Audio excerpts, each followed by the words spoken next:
जय श्रीराम, जय गोमाता।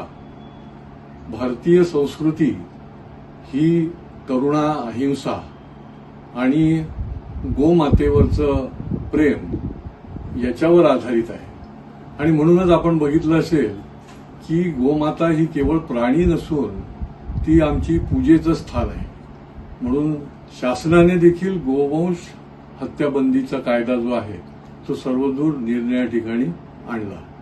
खरं म्हणजे आपल्या संविधानाप्रमाणे प्रत्येकाने वागलं पाहिजे आणि त्याच्यामुळे मग ती बकरी ईद असो किंवा अन्य कुठलाही त्याचा सण असो, तुम्ही जर सोसायट्यांमध्ये खुल्या भागामध्ये जर रक्तपात केला, प्राण्यांची कत्तल केली तर ती अयोग्य आहे, बेकायदेशीर आहे। हे संविधानामध्ये नाही आहे।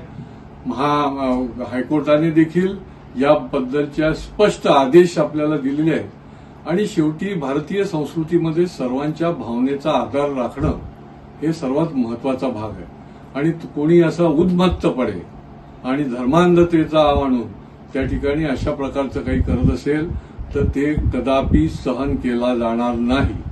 मी पोलीस प्रशासनाला, माननीय पोलीस आयुक्तांना देखील या निमित्ताने विनंती करतो की आपण अशा प्रकारचा चोख बंदोबस्त ठेवावा की कुठेही आपल्याला अशा पद्धतीने बेकायदेशीर कृत्य केलं जाणार नाही।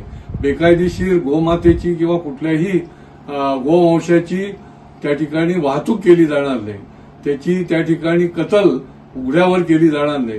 बेकायदेशीर कत्तलखाने हे बंद केले पाहिजेत अशा प्रकारची भूमिका आमची आहे आणि त्यांनी त्या दृष्टीने त्याच्यावर कडक उपाययोजना करावी। कारण की गोमाता ही आमच्या दृष्टीने आमची माता आहे आणि तिच्यावर जर कोणी घाव घालत असेल, तिच्यावर जर कोणी अन्याय केला करत असेल तर हे कदापि आम्ही सहन करणार नाही। काही ठिकाणी जाणून बुजून काही धर्मांध लोक अशा प्रकारचा कायदा आणि सुव्यवस्था बिघडवण्याचा प्रयत्न करत आहे। परंतु पोलीस प्रशासनाने याच्याकडे कठोरपणे लक्ष द्यावं आणि कठोर कारवाई करावी।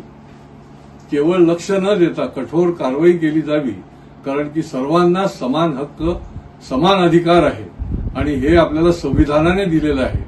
आणि कायदा कोणी मोडत असेल तर कदापि त्याला सहन केलं जाणार नाही। जय गोमाता।